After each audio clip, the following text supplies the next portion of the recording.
Montana, winter of 1978. While winds cut through the Beartooth Mountains at over 60 km/h and temperatures dropped below 40 degrees in the higher areas, almost no one noticed the faint light escaping from Walter Green's old barn.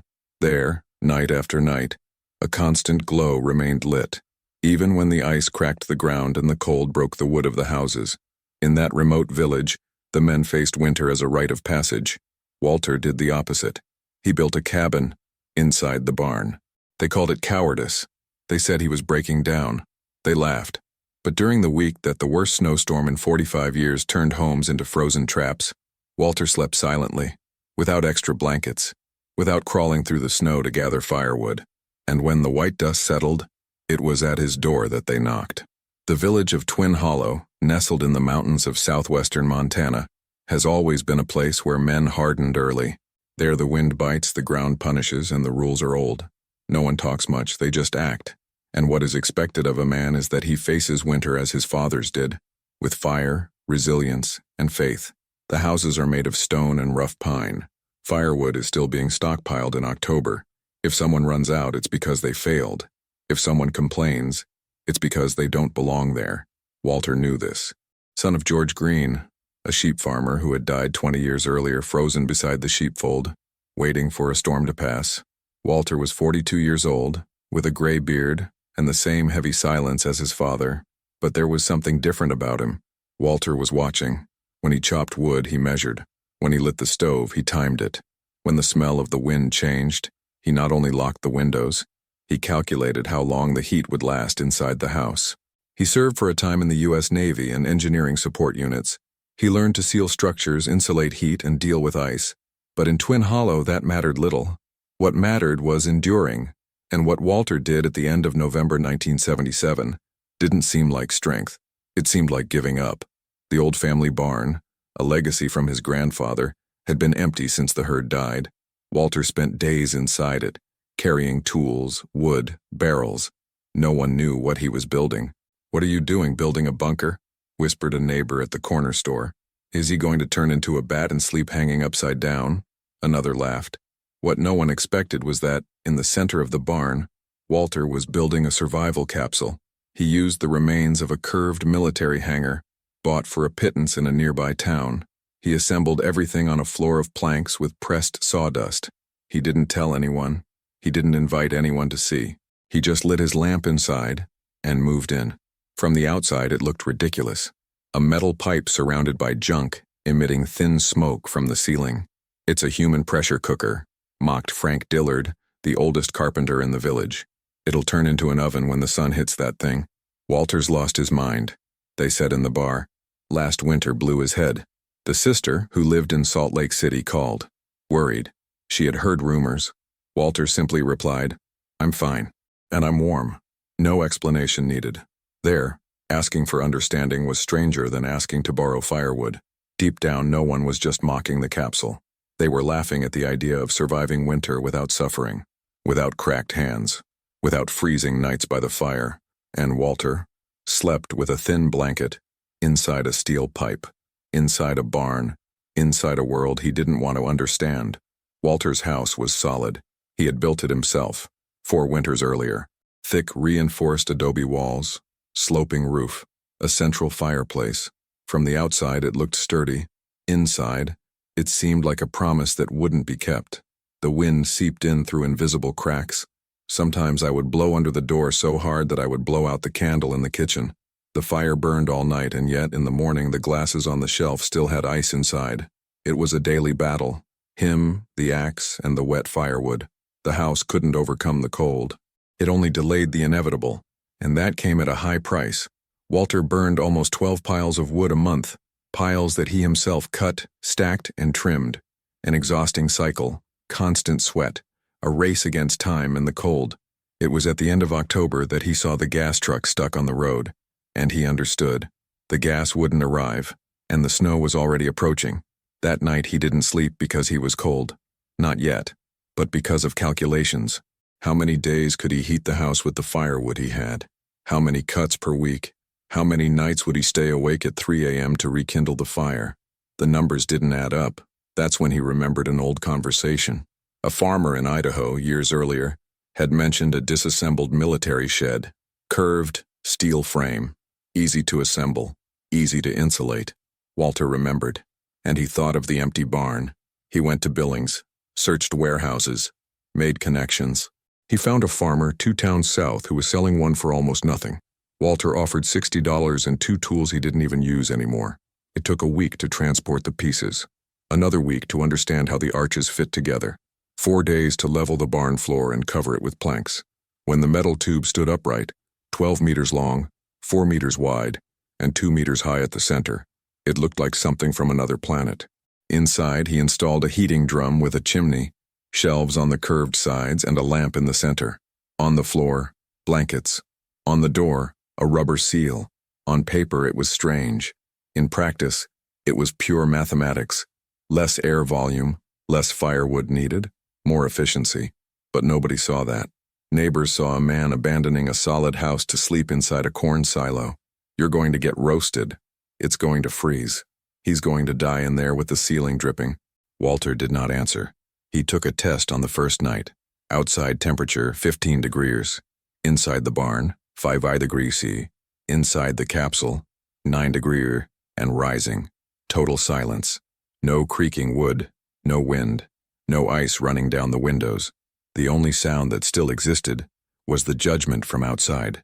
The first frosts arrived in December, earlier than expected. Walter had already been living inside the capsule for almost a month. The jokes continued. At the market, a lady commented, "Poor thing, he locked himself in the drum. He can't even light the fireplace anymore." And the attendant said in a low voice, "Are you running from the cold or from yourself?" But the capsule worked. Walter would wake up with a hot face. He slept with the fire low without needing to get up. And most incredibly, he used half the firewood, sometimes less. All the wood was kept inside the barn, dry and protected. The drum heated up quickly. The heat was trapped, like in a clay oven. Every 4 hours he measured the temperature. He wrote it down. Internal, 16 degrees, 18 degrees, 24. But there were challenges. On a windy night, the chimney shifted. Smoke came in. He acted quickly, opened the door, and ventilated. The smell lingered for days. Another mistake. He hadn't put a barrier at the entrance. Every time he opened the door, the heat escaped in seconds. He solved it with a thick military tarp. It worked, partially. Still, for the villagers, that wasn't courage. It was flight. Frank Dillard, the old carpenter, appeared one afternoon. He watched from a distance. "Still in there?" Walter nodded.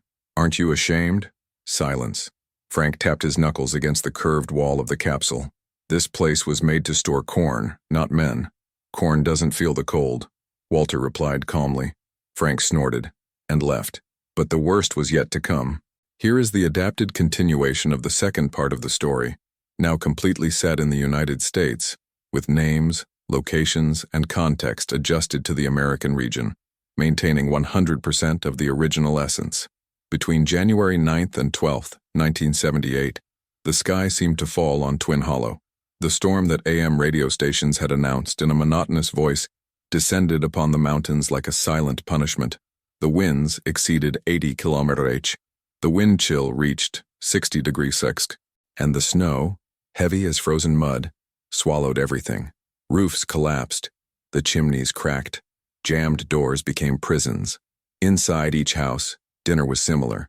Stoves slowly dying down, blankets piled over motionless bodies, children sleeping fully clothed, families in silence waiting for a relief that never came. Walter Green didn't see that.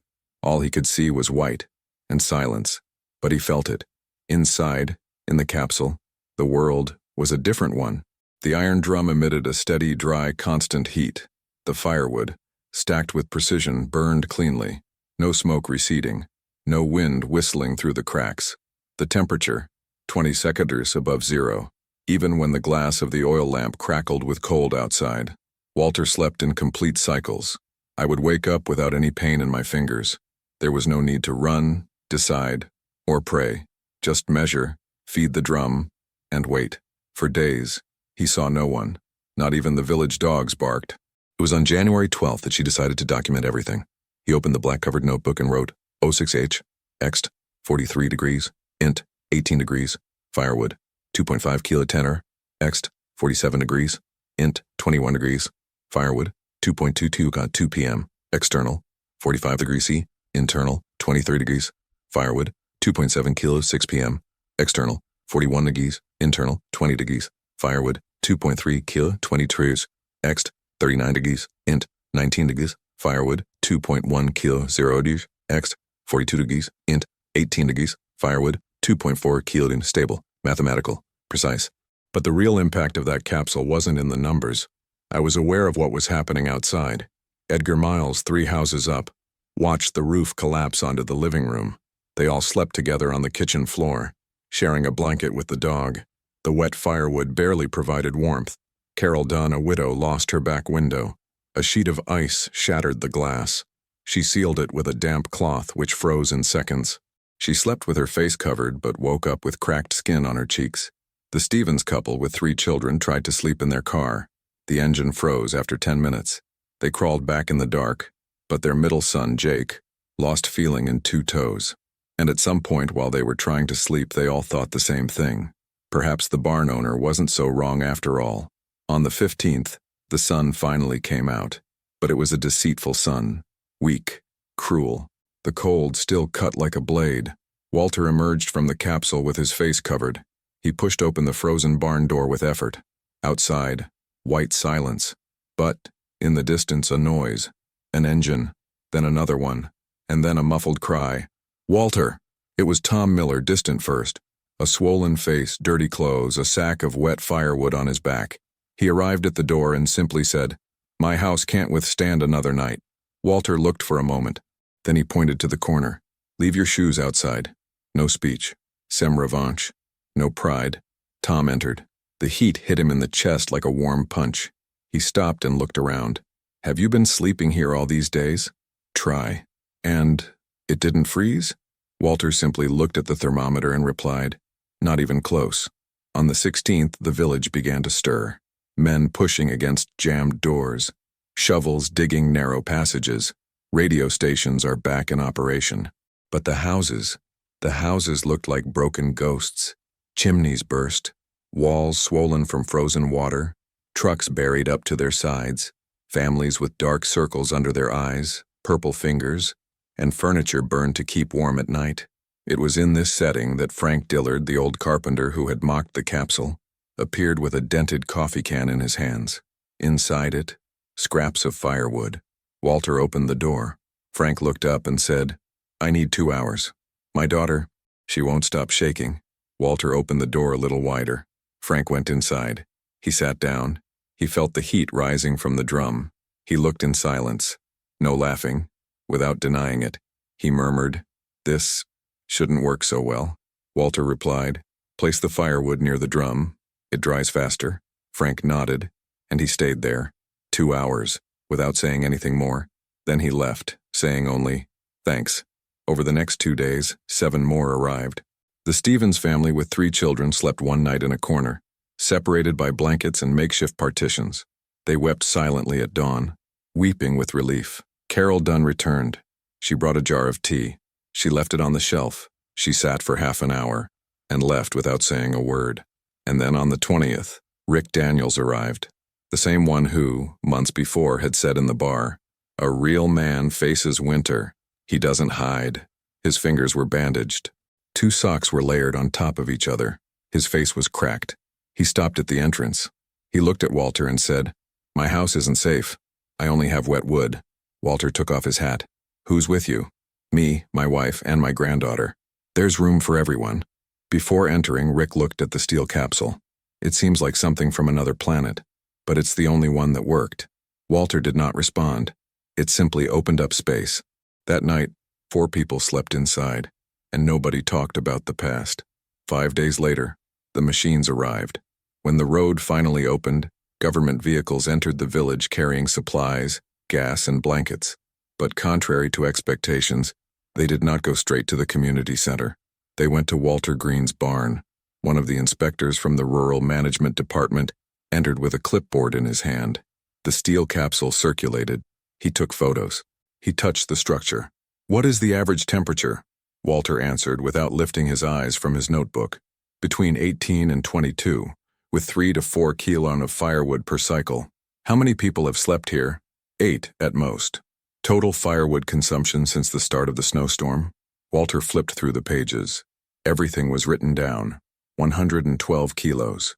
The inspector was silent for a moment. Then he asked, "Did you design this yourself?" Walter looked around. At the drum, the steel ceiling, the pressed wood floor. "No, I was just correcting the mistakes."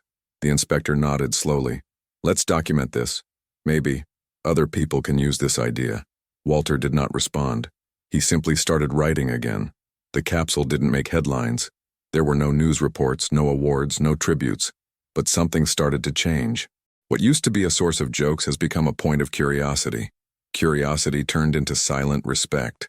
And respect turned into a response.